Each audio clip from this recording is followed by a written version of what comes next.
This is episode 17 of The Living Reminders with Mary and Blake. 2% doesn't sound like much. But 2% of the entire planet, of every person on it, that's more than the world's 10 largest cities combined. It's 140 million people.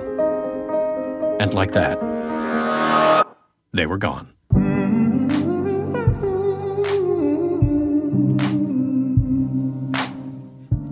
All the way from Providence, Rhode Island, welcome to The Living Reminders. It's a podcast dedicated to the leftovers on HBO. We're still here and so are you, so let's chat with Carrie Coon. Suddenly I'm hidden.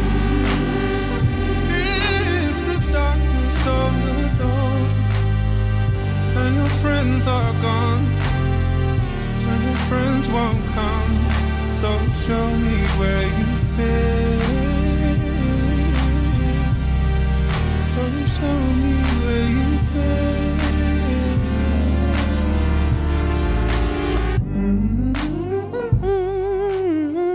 I'm going to hum along, and I am your host, Mary Larson. Don't you just want to hum along every time? A little bit, yeah. If I had pitch or tone or you do not have or pitch. any of that, I would. You don't. Oh, my goodness. Well, as I said, everyone, I'm your host, Mary Larson. My name's Blake, and I love Carrie Coon. I may be a married man, but I love Carrie Coon. Okay. All right. I can stand by that. I can stand by that. She is amazing. And what you're going to hear in this interview, because as we have already done before, it's pre-recorded. She's charming, she's witty, she's very smart, open to any questions whatsoever.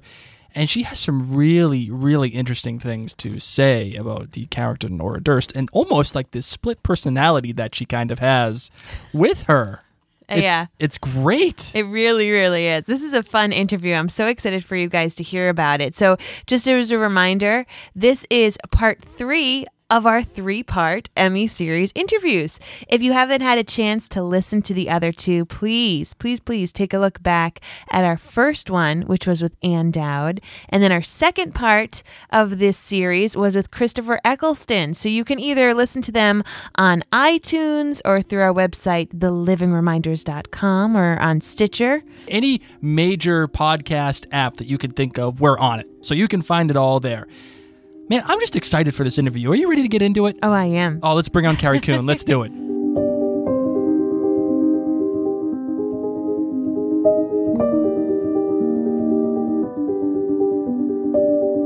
Joining us today is Carrie Coon, a Tony Award nominee and actress who has appeared in such shows as Intelligence and Ironside, and also starred as Margot Dunn in the unforgettable film Gone Girl.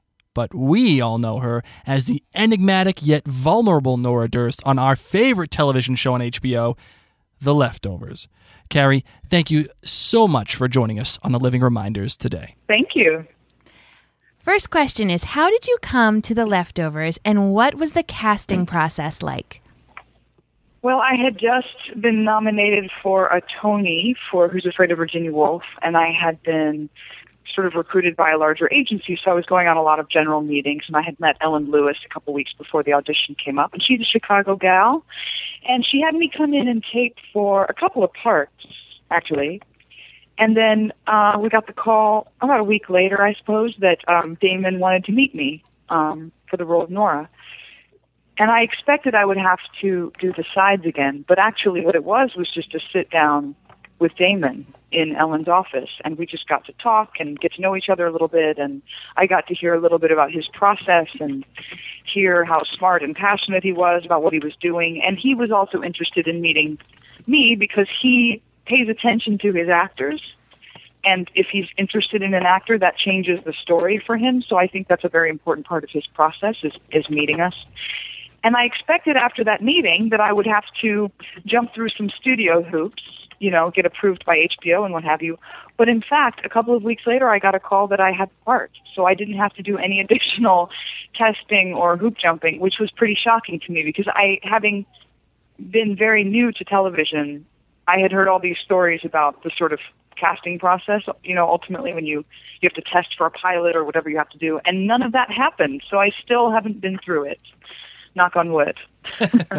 So what did you read for your casting? Was it something from the show, or was it something just totally written by Damon Lindelof that was outside of the show?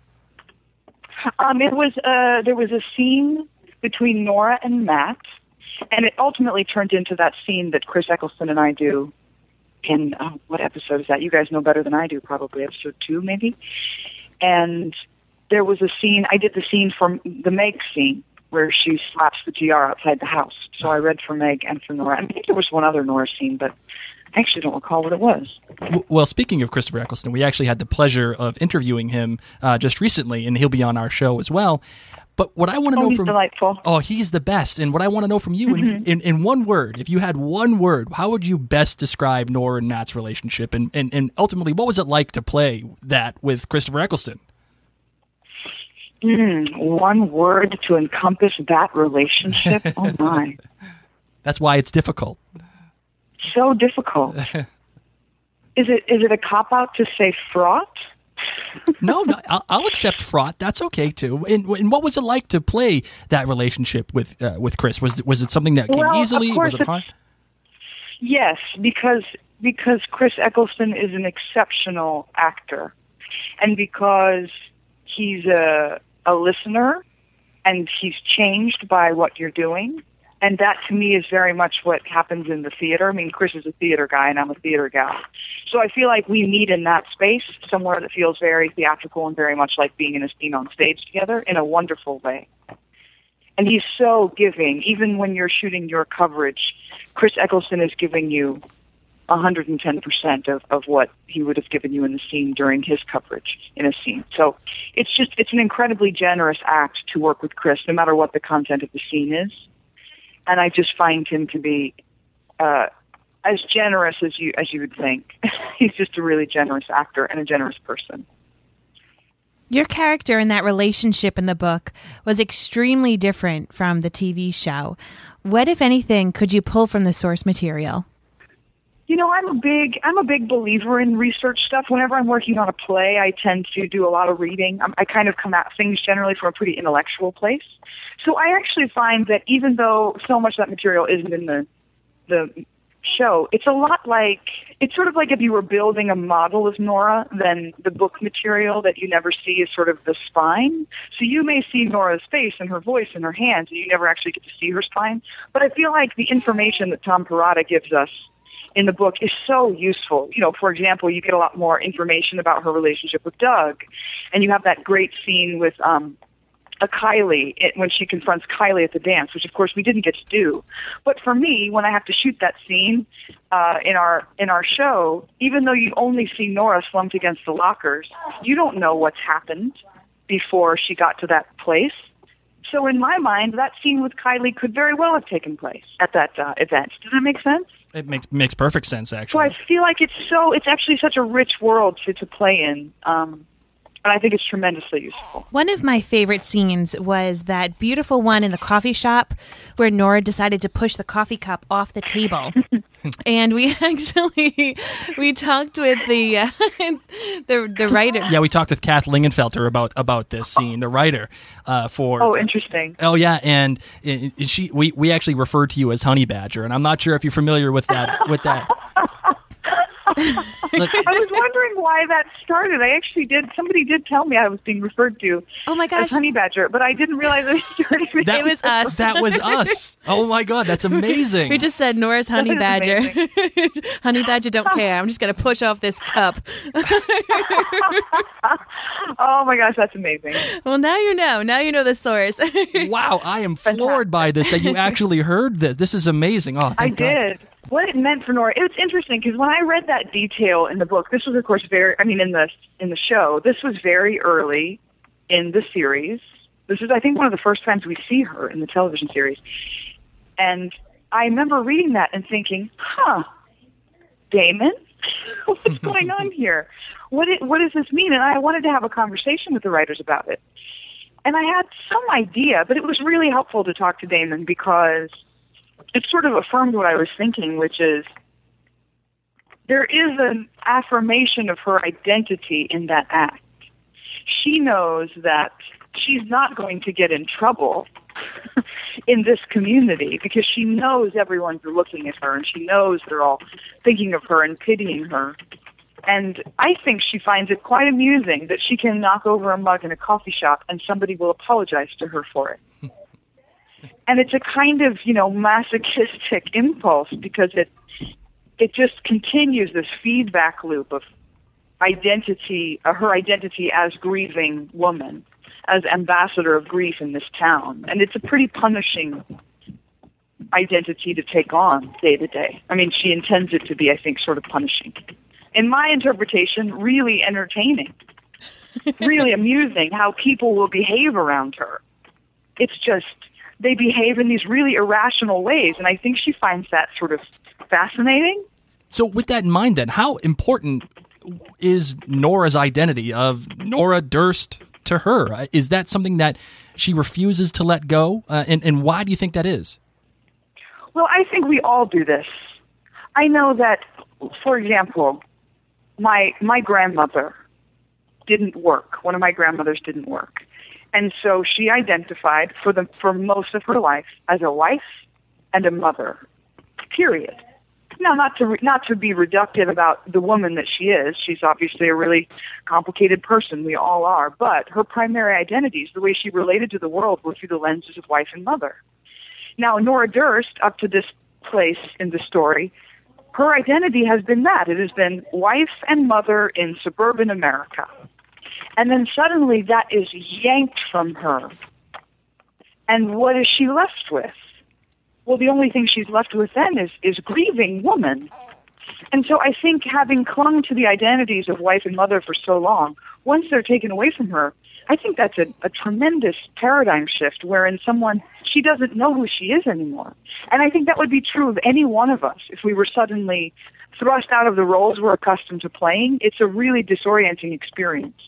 And I found that struggle in her a very universal thing, something I thought people could relate to.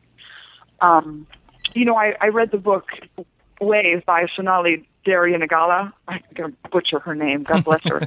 And she's the woman whose family was lost in the tsunami in Sri Lanka.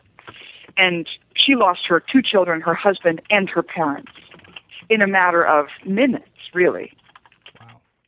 And the sort of insanity of that, of everything being taken away from you at once, I think you're going to end up clinging to whatever you can to just be a person in the world at all, to stay in the world at all. And I think it makes sense that, in some ways what Nora is undergoing is actually quite liberating, because all of the obligations that you imagine that come along with these roles that you play are just that. They're not actually real. We are choosing to engage in the roles that we play. And very rarely do people consciously choose to divest themselves of those things. Do you think she actually used that identity to her advantage? Like, I know we talked about the coffee cup and knowing that she wouldn't get in trouble, but in any other way, do you think she used that to her advantage? Oh, I mean, surely. I mean, don't we all want to be acknowledged? Don't we all want to be acknowledged for existing? And how do we do that?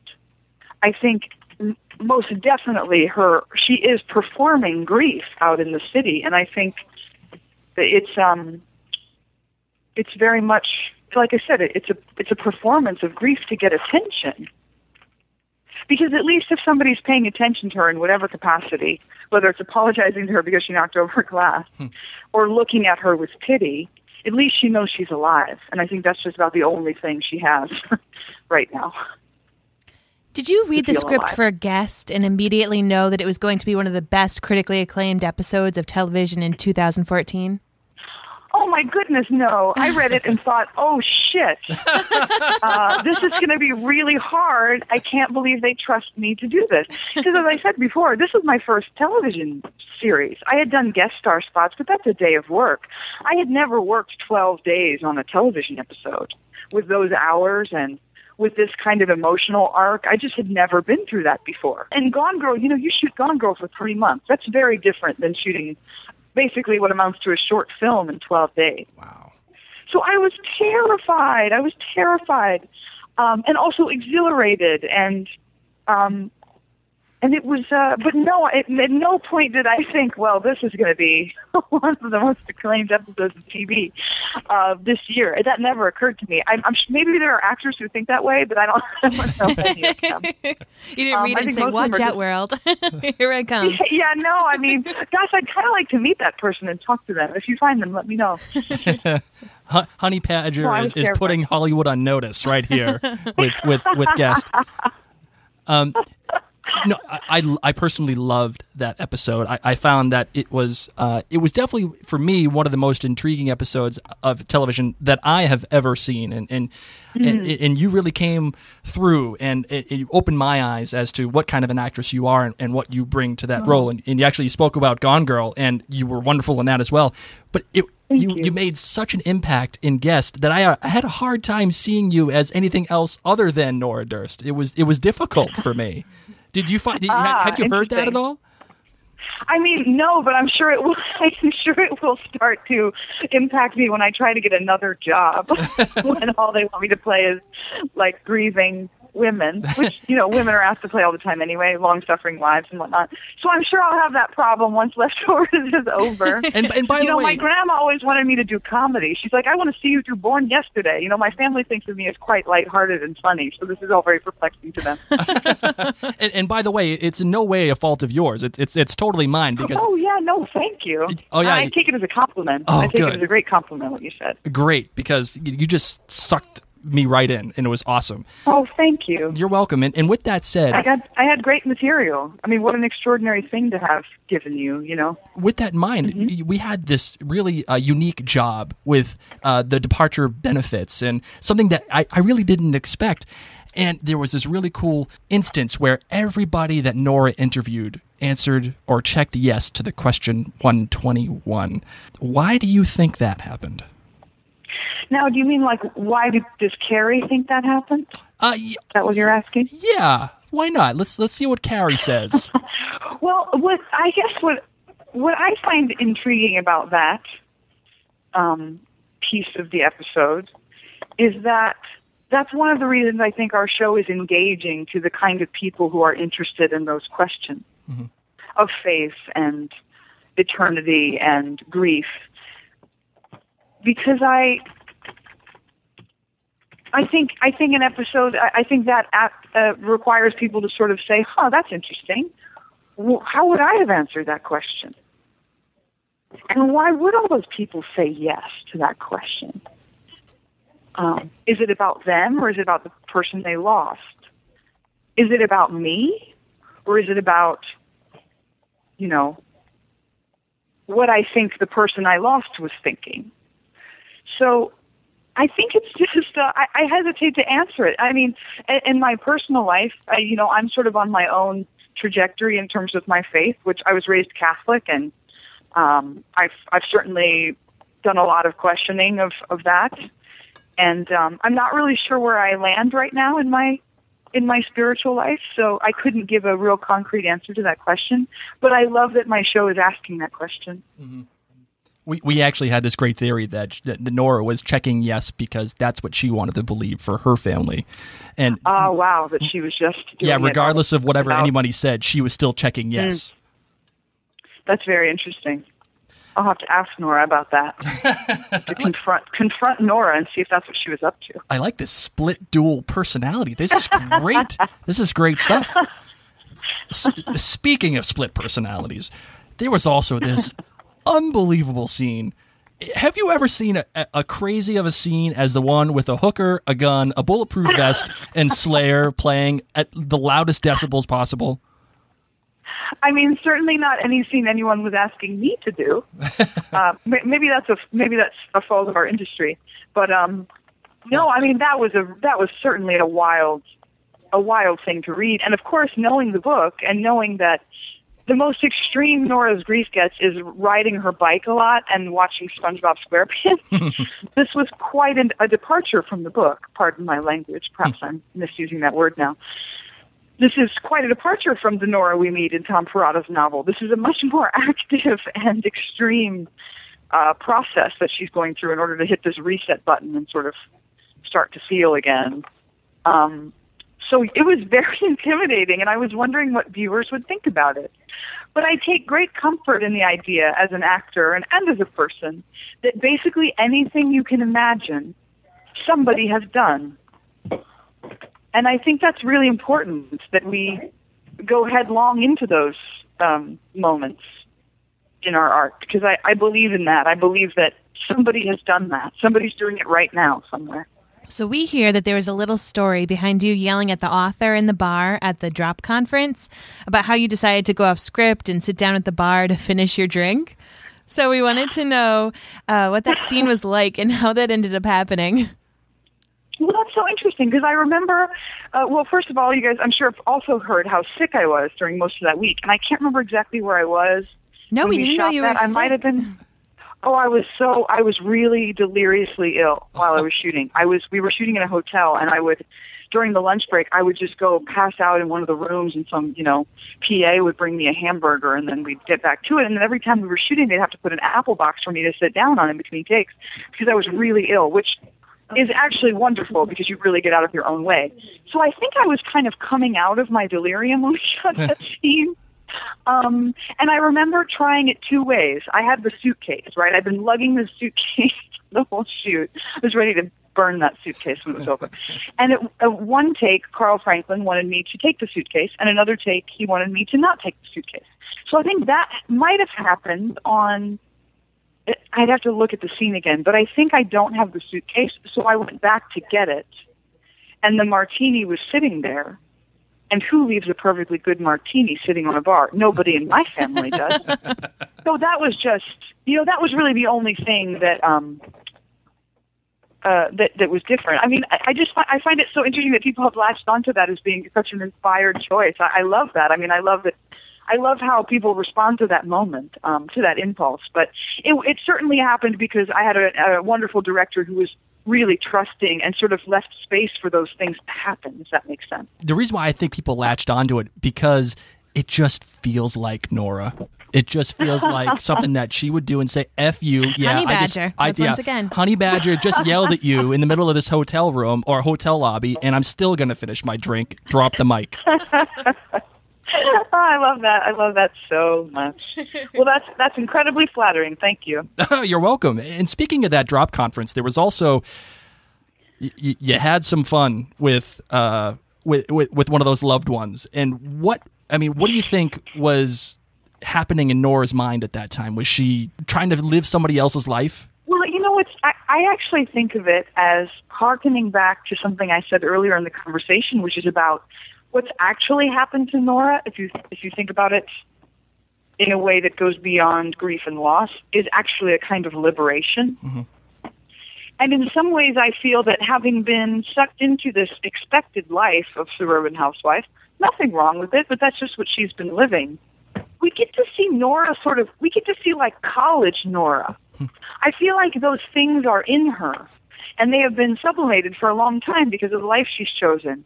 And I think that it's kind of wonderful that we get to see inside of that a little bit as she starts to experience, when she's liberated from that identity of grieving woman at that conference, she gets to be a little more free. And it's actually more about, I think, rediscovering a person she was as opposed to becoming somebody else. And as for me, I mean, when we were shooting that scene, that was at the height of my illness.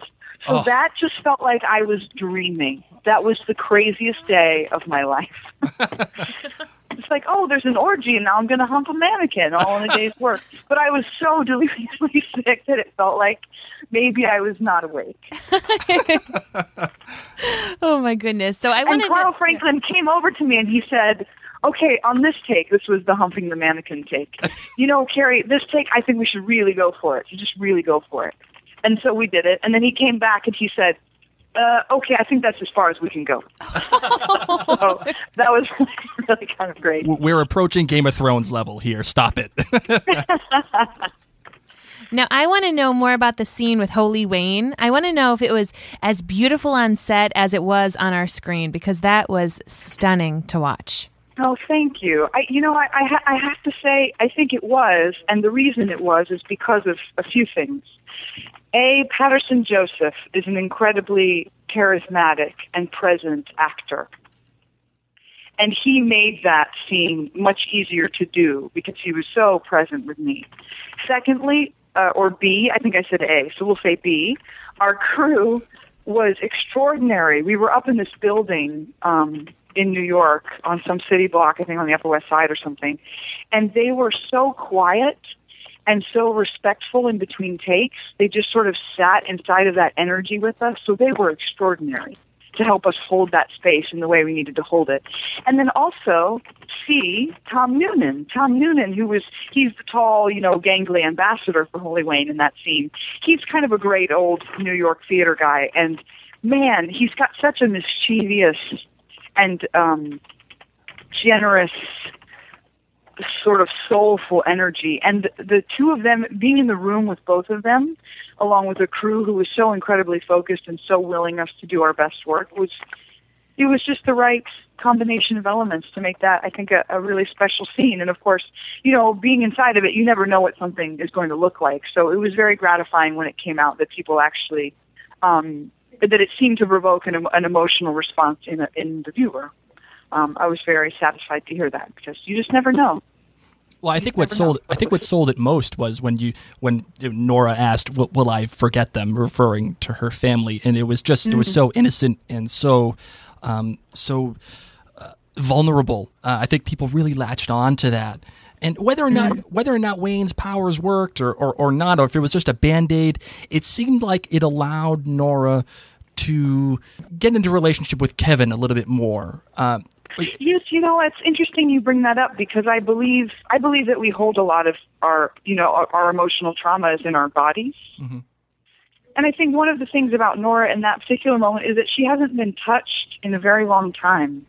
And really, when we see her with Holy Wayne, that's one of the first times we see her really touched by another person, literally, physically touched. And I think that's a really critical part of healing. So regardless, like you say, of Holy Wayne's powers, and I don't think Nora believes in Holy Wayne's powers necessarily. I think that did create space for some vulnerability. I think you're absolutely right about that. In going in that light, do you think that Kevin and Nora, now that she is more open to having that relationship, do you think it's a good relationship, and can you amplify on it? And why do you think the fans cling to it so much?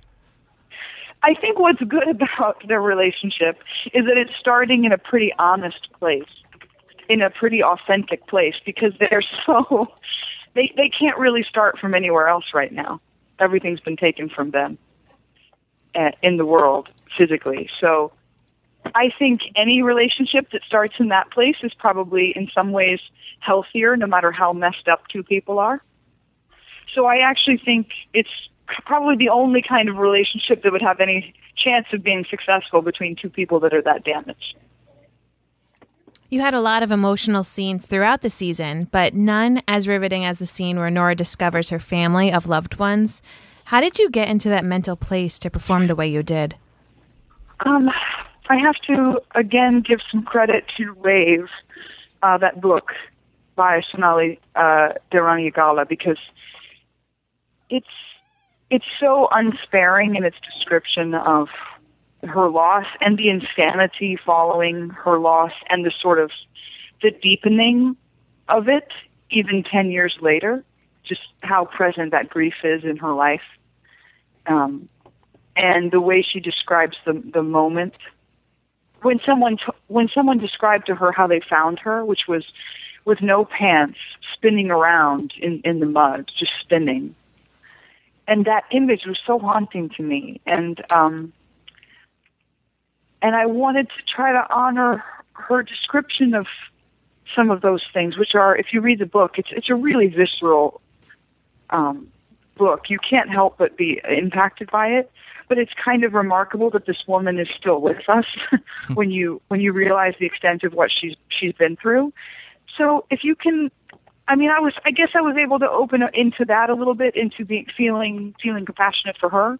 And also I had finally met my family. I had finally worked with the actors who play my kids and my husband. And so I actually had some tangible people to lose when we got there. And, imagination, and also great editing. And and also I have to give Mimi Leader some credit, because I'll tell you, when that scene happened, I was making a really awful noise, actually. There's sort of a keening sound that I was making in all the takes.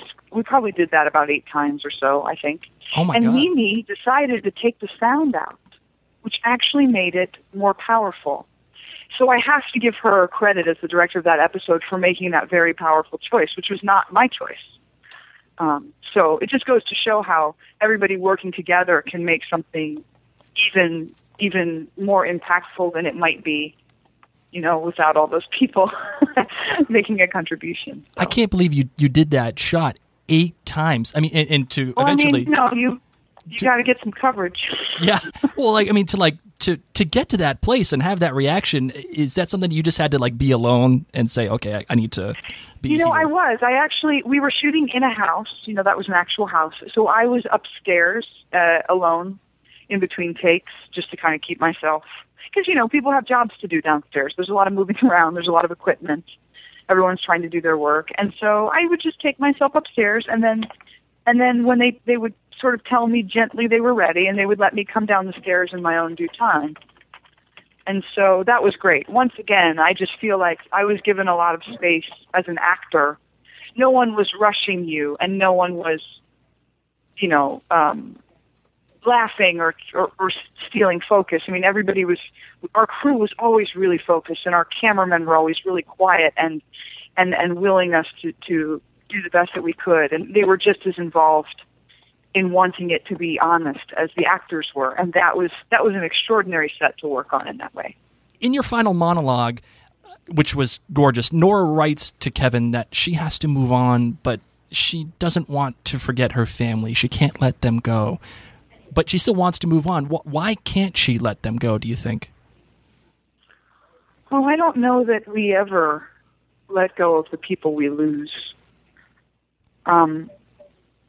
Thankfully, I haven't had the experience of losing anyone immediate. But I've watched my grandfather lose my grandmother, and they've been together over 50 years. And I know that maybe because people are codependent, or because, when you get married young, you grow up together, and so you become this binary creature instead of 2 individuals. You sort of are defined by what your partner is or isn't or something. I just don't know that we ever... I feel like those people just never go anywhere. I mean, my grandfather's never going to recover from the loss of my grandmother. I can't imagine one of my parents without the other. I can't imagine my life without one of my 4 siblings. And now I can't imagine my life without my husband. And I just can't think of a reason why that would ever change. And I can sort of relate to the idea, especially for Nora, that, I loved the detail in the book that Tom wrote about Nora exploring the SpongeBob SquarePants episodes. She was rationing them because she was afraid that if she exposed herself to the SpongeBob scenes too frequently, that the memories associated with them would become less poignant. And I feel like the book Wave dealt with that too. It's like you only want to go into a memory so far because it could become a memory of a memory instead of feeling close to the actual thing. And so it's this weird, tenuous exercise of sort of pushing and pulling when you're trying to sort of hold someone in your mind that way. And so I think that. Do you think Nora's story, and indirectly The Leftovers as a whole, is ultimately about hope? I mean, I think, yes. I think humans are astonishingly resilient. And I think Tom was writing about, he was sort of writing a metaphor for 9/11, this sort of collective grieving process. We keep going, no matter what. Life will out. That's something my dad always used to say when I was growing up. He took that as evidence of God. He said, because life will out of any kind of destruction, out of a forest fire, out of a war, life will out from that. And I think that is what we're exploring in The Leftovers, the fact that in spite of these maybe multiple tragedies we keep experiencing in this show, or re-experiencing, that, life goes on is the cliche, but it's a cliche for a reason. So if the departure happened in real life, like right now, it happened, boom, how do you think you, Carrie, would react? Would you choose Faith, or the GR, or would you be like the rest of Mapleton and just kind of whistle past the graveyard? I've always been sort of obsessed with the apocalypse, so I would sort of probably feel like I saw it coming a little bit. And I think I would probably tend toward being pretty isolationist, actually. I think I would probably overthink it a lot and spend a lot of time alone or with my immediate family trying to figure out what the hell's going on. In a bunker somewhere, like in Idaho. Yeah, exactly. But I don't think I would join a group. And I think thinking about religion would be quite a rabbit hole. And that I would go down, but alone. Well, thank you once again so incredibly much for coming on and doing our podcast interview. I know that our listeners are going to be incredibly excited to hear everything that you've had to say. Thank you. Let's do it again for season 2. Oh my word, that would be amazing. We would love to have you. We don't even have to podcast. You can just call us and we can chat. If you ever find yourself in Providence, we'll be here. We'll be hanging out. You got it. Wow, what an amazing interview. I still can't believe that she did that final scene at her house when she discovered her family 8 times. She did that 8 takes. And I know she tried her best to describe the kind of mental place she had to get into in order to do it. And even though we got that explanation, I still don't know how she did it. I would need 3 days to mentally and emotionally recover after that. And can you imagine trying to make that noise that she described making? And then all of a sudden, Mimi Leader, who is awesome, who we interviewed on our show, if you get a chance to go back and listen to it, just decides, we're taking that out. We're gonna. It's for artistic reasons, and while it was amazing, it was the right choice. So I can't believe how much goes into a scene like that. It's amazing, right? It is, and that's why I loved having these interviews. They were so special to give us those inside scenes, those inside scoops into what happened that we as viewers didn't get to understand or really know about. And how about the fact that she actually knew the honey badger reference? Oh my God, my life is complete. Just a pop culture reference that we made somehow made it back to the person that it was about. It was oh my God, I'm just so thankful for that. I know. It makes me feel like at least 20 times cooler than I actually am. All thanks to Honey Badger.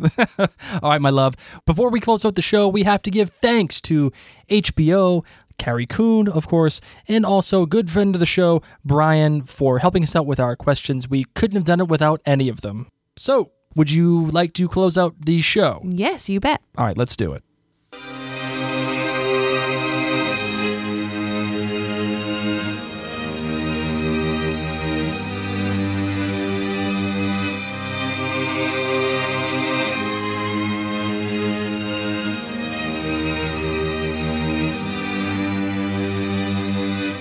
Well, everybody, that's our show for today, and it also serves as a nice, tight little bow on our Emmys Series Interviews.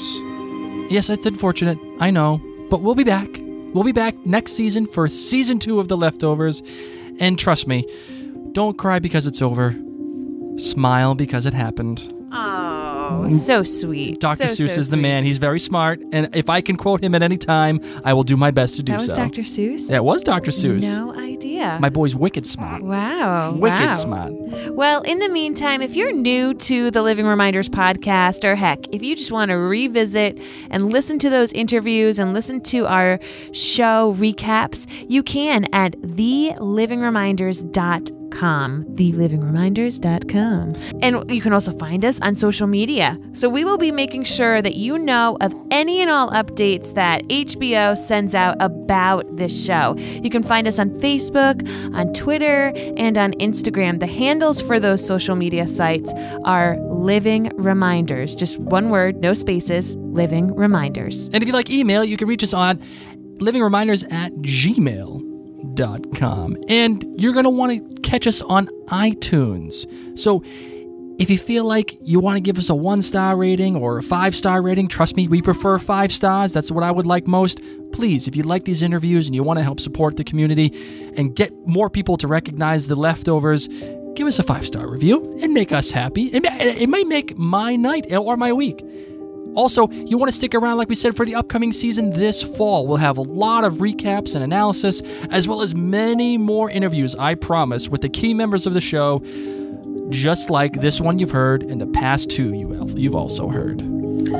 Thank you guys so much for joining us for this special 3-part Emmy series. It has been such a pleasure. Let us know what you think. Shoot us a little message on our social media. We'd love to hear what you think. For now, I'm Mary. My name's Blake. And we're still here.